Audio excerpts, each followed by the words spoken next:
Hey everybody, it is Mark Dolfini. Welcome to the Landlord Coach Daily-ish show. It has been a few days since I've checked in with you guys. I hope you're having a great day. And let's go ahead and get this thing kicked off.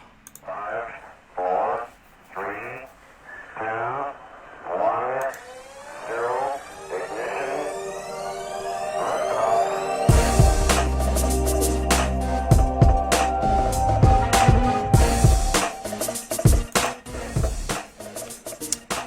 Hey everybody, it is Mark Dolfini, Landlord Coach. I hope you're having a great day and just an amazing, beautiful fall that's upon us. So it is so good to see everybody. Thank you for tuning in to the Landlord Coach Daily-ish show. It's been a few days, right? Last week I was off. Last couple days I was at a mastermind group with my awesome mastermind family. And then I had some of my own inner circle members meet me on Saturday. We had an amazing mastermind on Saturday and got some good work done. And if you've never been part of a mastermind group, I would encourage you to do that, because I'll tell you, it will take your learning and your professional career, even your personal life, to a whole other level. And I am very, very grateful for the mastermind that I belong to, and now I oversee one as part of my inner coaching students. So if that's something you're interested in, please feel free to reach out to me. I'd be happy to have a conversation with you about it, let you know what it's all about. But it is truly something special when you're involved in a mastermind group with people that are just taking you to the next level, and that's a great way to do that. So I'm going to be honest with you. I'm feeling a little, I don't know, a little bit more serious than normal, and I feel like I've got a message that I want to pass on, but I don't know. I feel like I'm torn because there's a story that's circulating in my tribe, among my circle, about a young couple that recently, it's even just hard to say, a young lady that used to work here in my office, she was recently married, and she and her husband were blessed with a child, just gave birth, I think 3 or 4 months ago, not very long ago. About maybe 4 or 5 months after they were married, and they were going to have children right away, they found out that he was diagnosed with a very aggressive form of cancer. Guy was in his mid 20s. So for those of you who are familiar with who they are, you can keep that to yourself. But I'm not here to put them on blast or anything, and I'm heartsick for them. I'm not putting any. This isn't meant to be a put on blast sort of thing. To have the level, the circumstances that has showed up at their door has been just flat awful. And unfortunately, last Thursday, he went to God. And so now we have this young woman who's in her mid-20s, who's now a widow, and raising this child by herself. Fortunately, she's got a very, very strong support system, and the community has absolutely surrounded and put their arms around her, raised many thousands of dollars for her and for them. And it just makes me grateful for the community that I live in, because I'm just surrounded by just some amazing people. That's why I said it's not important that I say who they are, because it's just everybody who knows them knows their story. I'm feeling really compelled to share maybe a little bit of wisdom that I've figured out in my 47 years, and trust me, I'm a slow study, so this is probably something that maybe some of you have already figured out. But I can't help but think back when I was in my late 20s. I didn't have anybody super serious in my life. I had just gotten out of the Marine Corps. I had some sizable, I was building my real estate portfolio, but I really didn't have anybody in my life except maybe my sister. I had a couple sisters, a couple brothers. All of them were married. My parents were in, at the time, reasonably good health. There would really be no impact to their lives other than obviously them mourning my loss. But there really wouldn't have been any impact if I was called to God.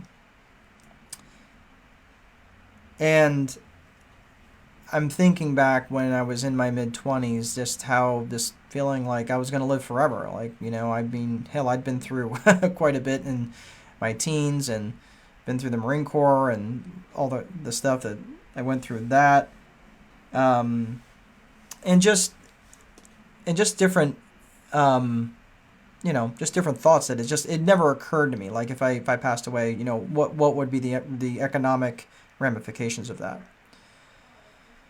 So this is not in any way a judgment or anything else in terms of how they live their life. I'm maybe putting this out there for maybe people who haven't really considered this before. But it was later in my life when I found a gal and we got real serious. We got married and she brought 2 boys, which are now my sons, into my world, okay? And now into my life's equation.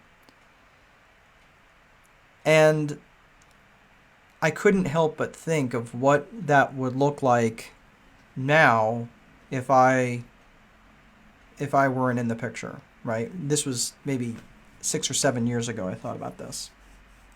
And I was in my late 30s, early 40s, still in very good health. But I will tell you that wasn't normally in my sphere. And part of the reason why it even came into my sphere is because I belonged to a BNI group. It was a BNI group as a networking group that, and there was a life insurance person in the group. To be honest with you, if that wasn't in my face, like quite literally every week, I don't know that I ever would have thought that seriously about it. So that's why I say this is not an indictment of anybody out there that's, in any stage of life, 20s, 30s, 40s, 50s, that has someone that relies on them, perhaps as their sole source of income, that doesn't have life insurance. This is not meant for that at all because, quite frankly, you just might not think about it. You get caught up in the day-to-day operational stuff of your life. You don't think about that stuff. So here's your wake-up call. If there's anybody out there that has not ever considered the importance of having life insurance or a life insurance policy, and maybe you don't have anybody in your life, maybe you are not the sole breadwinner, or even if you are, but you've got enough in your world, maybe assets or retirement accounts or whatever to take care of them, then that's fine. But life insurance is not that expensive in the grand scheme of things. And I find myself thinking back to a good friend of mine who said to me once, that so many people will try to insure for the $1,000 loss or the $5,000 loss, but they never think about the $100,000 loss or the $1 million loss.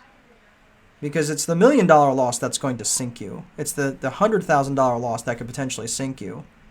The $5,000 loss, yeah, it would suck, but realistically, is that something you really need to even be worried about? Yeah, I mean, could you weather the storm for a $5,000 loss? Yeah, hopefully some of us could. Maybe you couldn't, okay? Maybe you've got other things that you need to get in order before you try to weather that storm. But for those of you who are married, for those of you who just got married, or whatever life event has just happened for you, you got married, maybe you got divorced, maybe whatever it is, maybe you've still got a human being or 2 or 5 that are counting on you to provide an income. Because quite frankly, our biggest asset, our most important asset is the ability to provide an income. And that's what not only, they now this couple did have disability insurance from what I understand, but it's short-term disability, and that only lasted, 6 months. Which, again, in your 20s, I'm thinking, man, they even thought that far ahead to have short-term disability. Go them. Like, that's great. And, statistically, do you pass away? Are people dying in their 20s? Not a lot, right?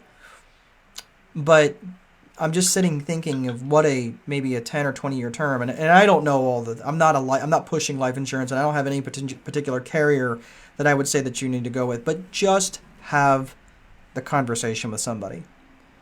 If I'm going to, wrap this into another discussion where, you want to talk about the infinite banking concept where you're basically operating yourself as a bank, then you might look at a whole life policy, something like that, which is more expensive, but it has a cash value. But if you're really looking for just protecting your family and protecting your family before you get sick, then you really need to look at a term policy, because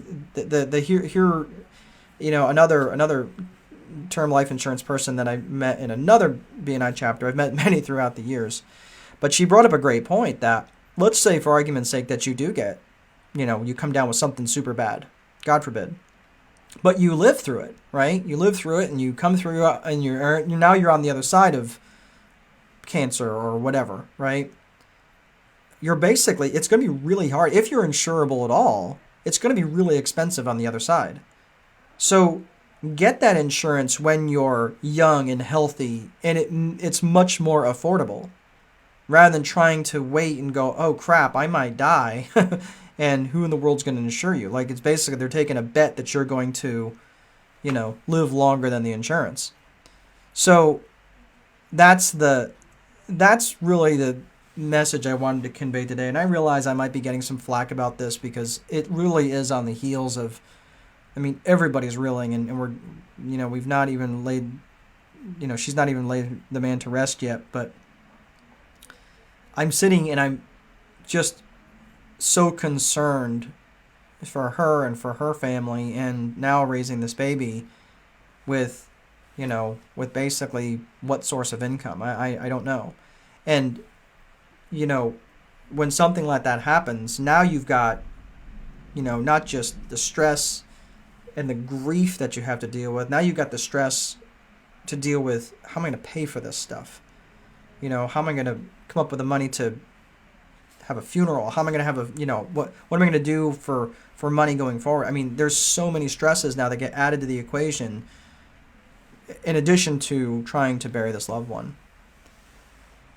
So there's so much that's on my heart, and I feel truly sick about it, just for them and for so many different things. But just don't take life for granted. There's so many other directions I can go in, but I just wanted to keep this kind of in a business focus, but also just have that conversation sooner than later with somebody, about protecting your ability to earn an income if you're not around, to protect the ones that you most care about. And, and everybody laughs, I'm worth more dead than alive. That's not necessarily a bad thing, right? A lot of those, and again, in many states that money passes to your next generation, your next of kin, tax-free. For those who are not particularly good with money, maybe it makes sense to set it up in a trust. Again, have that conversation with an attorney. But whatever the case, make sure that you're having that conversation and start it soon. Don't let it go on too much further, and before something really, truly bad happens. So that's all I really have for today. I appreciate you guys so very much for your support and all the things that you do, to help promote the page and everything like that. But I know it's a little bit more somber. But I promise we'll ramp it up in the next few days. But thanks so much for listening, and please make sure that if there's somebody out there that needs to see this video or just have the conversation with them, please do it sooner than later. All right, and of course, make sure that you're placing a value on your free time, because if you don't, someone else will. Have a great rest of your day, and we'll see you again next time. Take good care.